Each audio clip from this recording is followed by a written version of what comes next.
ពួរព្រះបរមអង្គរហន្តសម្ពុទ្ធសូមប្រគេនពរសូមចម្រើនពរកណ្ដាលចាស់គ្រប់ព្រះអង្គយោមយាទទាំងអស់ជាទីរាប់អាននៅក្នុងព្រះធម៌ដ៏សប្បុរសថ្ងៃនេះជាថ្ងៃច័ន្ទ15កើតខែមិញដែលជាថ្ងៃ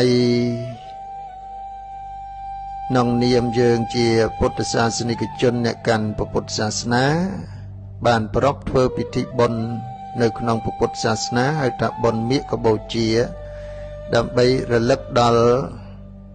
អភិលក្ខិតកាលទាំង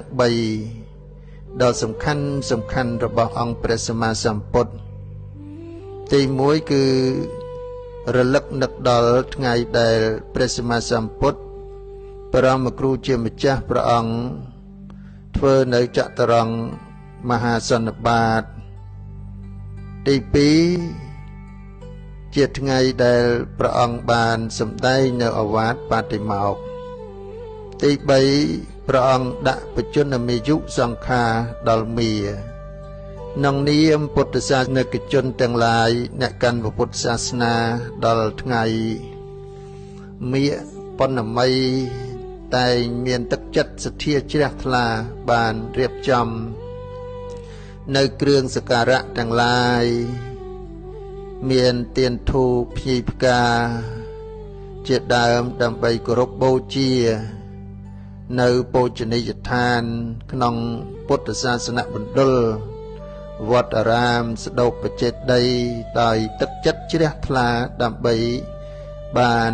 នឹករលឹកនៅថ្ងៃដ៏ប្រសើរដែលព្រះសម្មាសម្ពុទ្ធព្រះអង្គបានធ្វើនៅគុណដ៏ប្រសើរចំពោះសត្វលោកទាំងឡាយជាពិសេសថ្ងៃដែលព្រះអង្គធ្វើចតុរង្គមហាសន្និបាតនិងប្រទាននៅឱវាទបតិមោក្ខដែលមានខ្លឹមសារដើម្បីដាស់តឿនដល់ភិក្ខុភិក្ខុនីបាសកបាសិកាដែលមានខ្លឹមសារដូចតទៅថាយោបនៈធម្មានុធម្មបដិបណ្ណោវិហារតិសាមីជាបដិបណ្ណោអនុធម្មចារីសោតថាគតੰសករោតិគរុករោតិមាននេតិពោជេតិបរមាយៈពោជាយៈបฏิបត្តិពោជាអ្នកឯណាមួយជាអ្នកបฏิបត្តិនៅធម៌សំគួរដល់ធម៌ជាអ្នកបฏิបត្តិដោយត្រឹមត្រូវជាអ្នកប្រព្រឹត្តតាមធម៌ជាប្រក្តីអ្នកនោះឈ្មោះថាធ្វើសក្ការៈធ្វើសេចក្តីគោរពរាប់អានបូជានៅតថាគតដោយបฏิបត្តិបូជា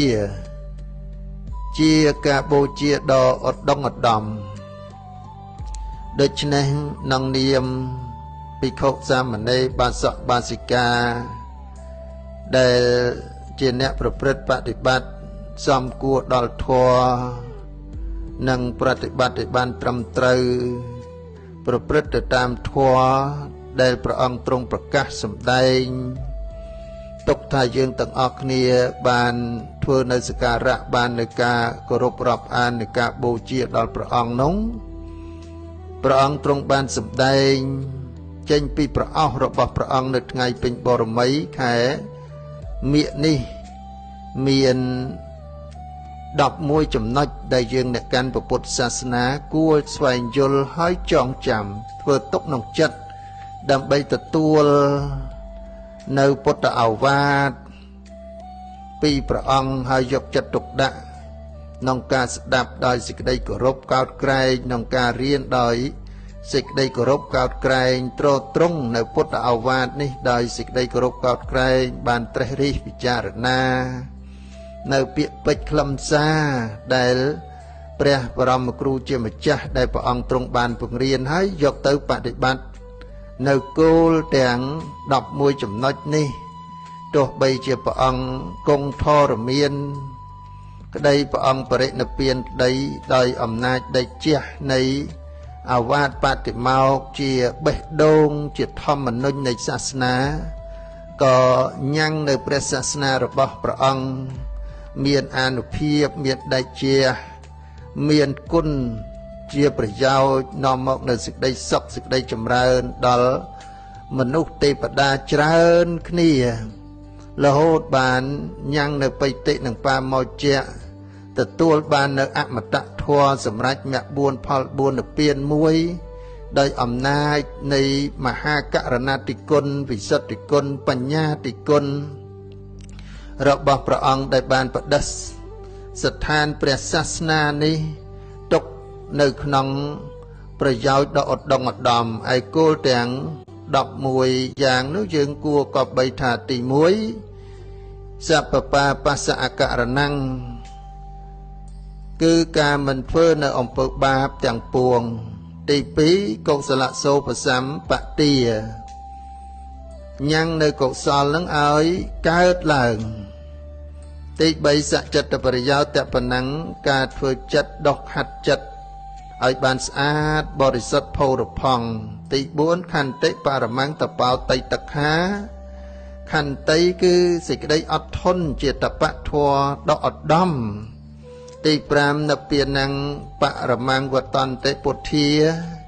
ព្រះពុទ្ធទាំងឡាយតែងពោលថាព្រះនិព្វាននេះជាធម្មជាតិដ៏ឧត្តមទី6នហេបបច្ចិតោបរូបឃាតីសមណោហោនតេបរੰវិហេតយន្តោបុគ្គលសម្លាប់សត្វដតីមិនឈ្មោះថាបព្វជិតទេបុគ្គលដែលបៀតបៀនសត្វដតីក៏មិនឈ្មោះថាជាសមណៈទេ7អនុពវិតោការមិនតេះដៀលសំដៅយកសិលដែលប្រព្រឹត្តទៅតាមផ្លូវវាចាទី8អនុបគិតោការមិនបៀតបៀនសំដៅយកសិលទៅតាមផ្លូវកាយទី9បាតិមោខេចសង្វរោការសង្រួមនៅក្នុងបាតិមោខសង្វរសិលបានទៅដល់សិក្ខាបទរបស់ពួកភិក្ខុភិក្ខុនីជាដើមនឹងឥន្ទ្រីសង្វរសិលត្រូវរក្សានៅភ្នែកតិចច្រមុះអណ្ដាតកាយនេះឲ្យបានស្អាតបរិសុទ្ធទី10មត្តញ្ញុតាចផតស្មੰភាពជាអ្នកដឹងប្រមាណក្នុងផាត់គឺការចិញ្ចឹមជីវិតក្នុងអាជីវៈដ៏បរិសុទ្ធនិងបច្ច័យ4ដែលប្រព្រឹត្តទៅប្រើប្រាស់ស្វែងរកមិនមានទោសទី11មត្តញ្ចសយនាសនੰអធិចតេចអាយោគោត្រូវត្រេកអររីករាយនឹងការដេកនឹងការអង្គុយនៅកន្លែងស្ងប់ស្ងាត់មានសេចក្តីប្រឹងប្រែងព្យាយាមនៅក្នុងអធិចិត្តចម្រើនអប់រំចិត្តបានសម្រេចនៅឈានសមាបត្តិ8អភិញ្ញារហូតដល់អស់នៅអាសវៈធម៌អេតាំងពុទ្ធានសាសនੰទាំងនេះឯងជាពាក្យព្រានប្រដៅរបស់ព្រះពុទ្ធទាំងឡាយហេតុដូច្នោះសូមប្រកាសណាម្ចាស់គ្រប់ព្រះអង្គញាតិញោមទាំងអស់ត្រូវចងចាំធ្វើទុកនៅក្នុងចិត្តក្នុងអវាទបតិមោខដើម្បីរក្សានៅព្រះធម៌ឲ្យបានតាំងនៅល្អនៅក្នុងដួងចិត្តបើយើងបានរក្សានៅធម៌ដ៏ប្រសើរហើយព្រះធម៌នេះតែងតែរក្សានៅដំណើរនៃជីវិតរបស់ខ្លួនកាយស្អាតវិចារស្អាតចិត្តស្អាតស្ថិតនៅក្នុងប្រយោជន៍នាំមកនៅសេរីសួស្តីអ្នកខត្តរិកនិងដំណើរនៃជីវិតនេះឲ្យបានសុខតិចស្ងប់រីករាយក្នុងលោកនេះនិងលោកខាងមុខនិងទីបំផុតបានគោរពបប្រតិបត្តិទៅតាមព្រហ្មចរិយធម៌ក្នុងអវាទរបស់ព្រះសម្មាសម្ពុទ្ធនឹងបានសម្រេចនៅគុណធម៌ជាន់ខ្ពស់ជាបច្ច័យរួចចាក់នៅសេចក្តីទុក្ខពេលណាដែលយើងបានយល់អំពីតម្លៃនៃគុណធម៌ក្នុងអវាទបតិមោខប្រៀបបីដូចជាយើងបានឃើញនៅព្រះធម៌នេះជាក់ច្បាស់ហើយឈ្មោះថាយើងបានឃើញនៅព្រះសម្មាសម្ពុទ្ធឃើញព្រះសម្មាសម្ពុទ្ធព្រោះតែបានឃើញនៅព្រះធម៌ដូចទៅក្នុងអវាទបតិមោខទាំង11ចំណុចនេះសម្រាប់ថែរក្សាព្រះពុទ្ធសាសនាឲ្យបានរុងរឿងថិតថេរដ៏យូរអង្វែងពេលណាដែលយើងបានយល់អំពីពុទ្ធអាវាទរបស់ព្រះអង្គគ្រប់ជ្រុងជ្រោយបានយល់អត្ថញ្ញៈច្បាស់លាស់ហើយ យើងបានដកនៅទិដ្ឋិជាបុគ្គលមិនមានទិដ្ឋិមិនមានមង្គលភ្ញាក់ផ្អើលយើងមិនជាប់ទៅដោយសីលពតបរាមាសៈស្ទាបអង្អែលនៅវត្តប្រតិបត្តិទាំងឡាយណាដែលនាំឲ្យជាប់នៅក្នុងវត្តដាក់ដែលជាហេតុនាំឲ្យកើតស្លាប់នៅក្នុងសង្សារវដ្តអន្ទោលនៅក្នុងវាលទាំង3អន្លង់ទាំង4ដែលប្រព្រឹត្តទៅក្នុងភ្លើងទុកភ្លើងកិលេសមិនមានទីបំផុត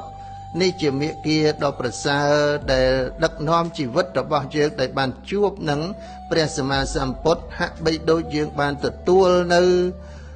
ធម្មឱរសជាអមតៈធម៌ដើម្បីបរិភោគនៅបេះដូងនៃព្រះធម៌ដើម្បីដូរនៅវិថីនៃជីវិតរបស់យើងពីមច្ឆាទិដ្ឋិមកសមាទិដ្ឋិដូរពីអន្តបតិជនមកកល្យានពធជនដូរពីកល្យានពធជនទៅកាន់នៅអរិយបុគ្គលបានទទួលនៅលោកកតរៈធម៌គឺមគ្គ4ផល4និព្វាន1គឺជាទីរួចចាក់ទុកតាមបំណងពងប្រាថ្នាពេលណាដែលជួបនឹងសាសនារបស់ព្រះសម្មាសម្ពុទ្ធហេតុដូច្នោះសូមប្រកាសណាមចាស់គ្រប់ព្រះអង្គញាតិញោមពុទ្ធបរិស័ទបានធ្វើនៅមាគបូជានេះជាទីត្រេកអរក្នុងការបូជានៅគ្រឿងសក្ការៈ